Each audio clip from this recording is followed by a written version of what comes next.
भाई जो गुरु वचन पे डट गे रकट गे फंद 84 के, कट गे फंद 84 के, रकट गे फंद 84 के। हे परमात्मा, आखिर आ गई इस कलयुग की, कोई भी सच्ची कहीं इंसान नहीं इस पृथ्वी पे।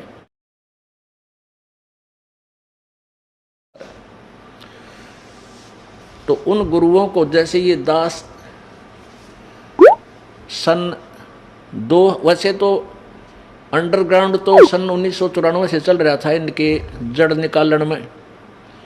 इनका जो भेद था 1994 से ही दास बता रहा था, ये साधना ठीक नहीं बता रही। लेकिन सन 1999 में क्रोथा के अंदर आश्रम बनाया भक्तों ने।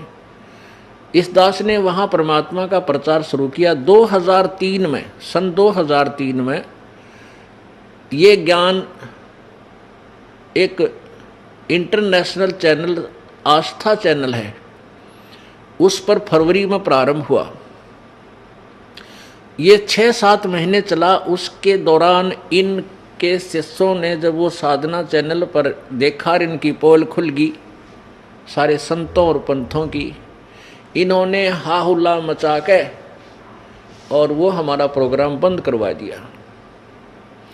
और लोगों में कहने लगे वो झूठा है, कपटी है, पाखंडी है, गुंडा है, ऐसे गुंडागर्दी करता है, आश्रम में ऐसा होता है। उनका उद्देश्य ये था कि इस रामपाल को इतना बदनाम कर दें कि लोग इसके नाम से भी नफरत करें और कोई भी शिष्य वहाँ व्यक्ति ना जावे, कहीं तुम्हारे इस अज्ञान की पोल जनता तक ना खुल जावे। उस उद्देश्य से लेकर के इन्होंने इस दास का विरोध शुरू किया। अब वो मुझे बदनाम करने में तो सफल हो गए, लेकिन सत्य को मिटा नहीं सकते। अब जैसे कंचन सोने के ऊपर गोबर डाल दे, टट्टी गेर दे और कह दे तो बहुत बुंडा है, निकम्मा है, एक ये किसी काम का नहीं है। लेकिन जिसको सोने की पहचान है, उसको पता है उस कीचड़, उस टट्टी के डाल देने से, बिस्टा डाल देने से सोने की वैल्यू कम नहीं हो सकती। जय कंचन बिस्टा पड़े घटे नेता का मोल। अब जिसको सोने का पता है ना, टट्टी कहते उस पर जहर गिर रखा, जब ठाकर धो मांझ कर पछली जेब में देख डालकर डांक ठोक देगा, देखे भी कोई ना कि देखो छीन ले। तो ऐसे ही इस दास से जो परिचित हो चुकी है पुण्यात्मा, एक भी टस से मस नहीं हुई इतनी बकवाद सुनकर। नहीं तो घर के भी मुंह फेर ले, घर वाले भी मुंह फेर ले, इतनी बूढ़ी बकवाद। और समाचार पत्रों में, मीडिया में, हे भगवान, हे परमात्मा, आखिर आ गई इस कलयुग की, कोई भी सच्ची कहीं इंसान नहीं इस पृथ्वी पर, केवल मेरे भक्तों के अतिरिक्त जिन्होंने जो मुझे पहचान चुके हैं। इसलिए यही कारण है कि जो मीडिया को ज्ञान हम एक नंबर का अच्छी आत्मा मानता था ये दास, न्यों कहा करते भाई ये बात के समाचार पत्रों में आ गई है तो सही पावेगी, सच्ची होगी। अब हमें पता लग गया है कि समाचार पत्र सच्ची लिखना जानते ही नहीं। हाँ, उनकी लिख सकते हैं जिनका दबाव है इनके ऊपर, राजनेताओं की या पैसे के पुजारी हैं ये लोग, जहां इनके अच्छे पेपर बिक सके, बिक जाए, उनका कुछ भी लिख सकते हैं। तो पुण्यात्माओं, ये भगवान से बड़े नहीं है, ना राजा है, ना कोई अन्य व्यक्ति है जो वैसे काज कितना ही अपना मुंह फुलाए फिरा रहे। समय आने पर देखना इनकी क्या दुर्गति होगी। आने वाला वो समय दूर नहीं है। ऐसा जुल्म फैल गया जनता में, भाई ने भाई देख कर राजी नहीं, बाण भाई का प्यार नहानी, पैसा पैसा नजर आता है, या बकवादें आती हैं, डीजे, शराब पीना, सरेआम बहन बेटियों के साथ बदतमीजियां होनी। ये समाज बना दिया इन नकली संतों ने। अब इसको सुधारना है, इस तत्व ज्ञान से सुधरेगा, 100% सुधरेगा, क्यों सब दुखी हो चुके। अब एक से एक बढ़िया टेलीविजन बना लिए, दिन रात गाने, फैक्स, ये क्या बोलना है, FM के, और टेलीविजन, इसमें मोबाइल छोटा सा, इसमें पूरी फिल्म 3-3, 4-4, 10-10 घंटे की बकवाद भर के, और सब देख देख कर छक लिए। क्योंकि ये आत्मा की खुराक नहीं और मन की सेटिस्फेक्शन हो ही नहीं सकती, चाहे कितना कि मैं बना ले। आप एक गाना बढ़िया सा चलता है कोई फिल्म में, एक बार तो सब के मुंह पर वही होता है और हफ्ते पीछे वो कहीं चले तो भी अच्छा ना लगता। तो इस प्रकार एक समय ऐसा आएगा इन बकवाद सब छक लेंगे और किसी का कैंसर, किसी का ब्रेन ट्यूमर, किसी के फेफड़े गल गए, किसी का अधर्म मारेगा, किसी को मेंटल हो जाएगा, टेंशन। तो ये सारे की ब्रह्मटी होगी। जब ये भौतिकवाद के परेशान किए हुए फिर आध्यात्मिकवाद को ग्रहण करते हैं, फिर ये सीधे पूछड़ होंगे इनके। जब आएंगे भगवान भी बजेंगे, ब्रह्मटी करवा लेंगे, तो फिर ये समाज सुधरेगा। इस ज्ञान को सुनेंगे।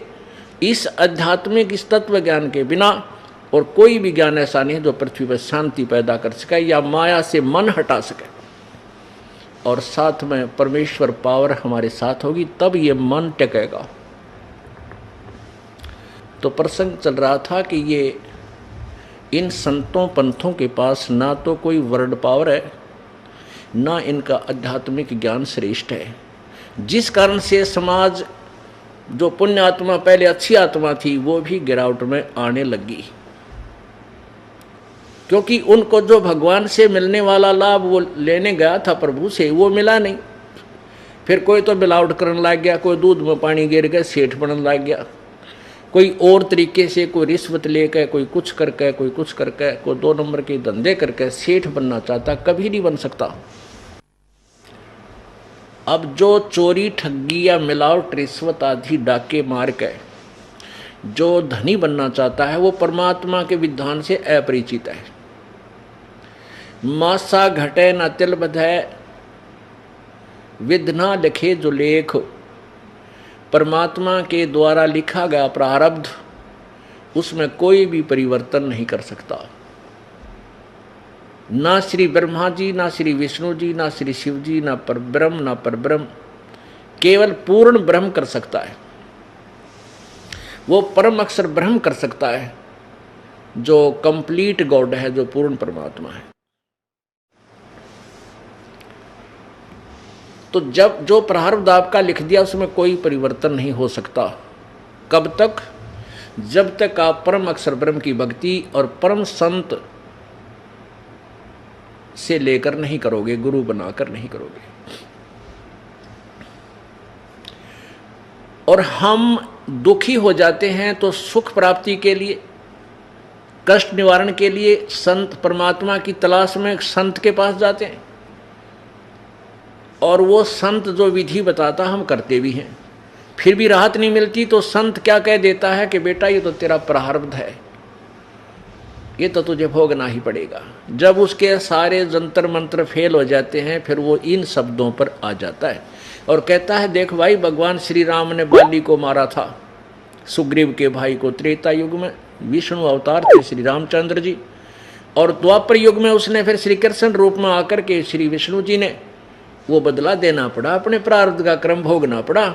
और एक पारधी ने भगवान श्री कृष्ण के पैर में तीर मारकर उनकी हत्या की, बदला दिया। फिर हम वहाँ संतुष्ट हो जाते क्योंकि हमें ज्ञान था ही नहीं। भाई बात तो गुरु जी सही कह रहे हैं, जब श्री कृष्ण और विष्णु जी ने बदला देना पड़ा, कर्म भोगना पड़ा, किया हुआ, तो हमें भी भोगना ही पड़ेगा। अब पुण्य आत्माओं, फिर भगवान की आवश्यकता क्या रहेगी? जब हमें जिसे हमारे कर्म में फूटे फाटे उनमें दुख ठाना है, तो भगवान की क्या आवश्यकता रहेगी? अब हम मकान क्यों बनाते हैं, झोपड़ी क्यों डालते हैं, किस लिए डालते हैं? कि आने वाली प्राकृतिक आपदाएं से बचावे। अब जब तक वो झोपड़ी हमारे पास नहीं है तो ओले पड़ेंगे, वो भी सिर में लागे, बूंद वर्षा आएगी वो भी सारे कपड़े बेदेर साफ सब कुछ कंडम कर दे, आंधी आ गई सो सब उठा पुटा के इधर फेंक फेंक के जाती रहे, सर्दी व सतावे, गर्मी भी सतावे, यानी सब कुछ ऊपर ही गिर रहा है। तो वो बचाव के लिए वो हमने जो साधन बनाया है वो उनसे बचाता है। तो ऐसे ही परमात्मा की ओट, पूर्ण ब्रह्म की जो ओट है, वो जो हमारी मदद करता है, वो कर्म के जो प्रारब्ध के जो आपदाएं हैं उनसे ऐसे बचाता है जैसे मकान झोपड़ी बचाती है। और जिनके पास जो स्वयं ही बांग पिए पड़े हैं और दूसरा ने भी एक घुट्टी दे दे ले तो भी पीले, बस गए की हो सकता नहीं, अब नशा है तब तो कहीं पड़ा रहे, लेकिन उतने पे अच्छा तो फिर सारा पता लगेगा, सब कुछ नुकसान भी हो चुका होगा। तो ऐसे ही हम अज्ञान रूपी भांग के नशे में अज्ञानी संतों के पास जाकर उनसे वही भांग लेकर पी लेते हैं, वही अज्ञान में हम अटके रहते हैं। लेकिन फिर भी मन नहीं टिकता, साहूकार बनना चाहता है, वो चोरी शुरू कर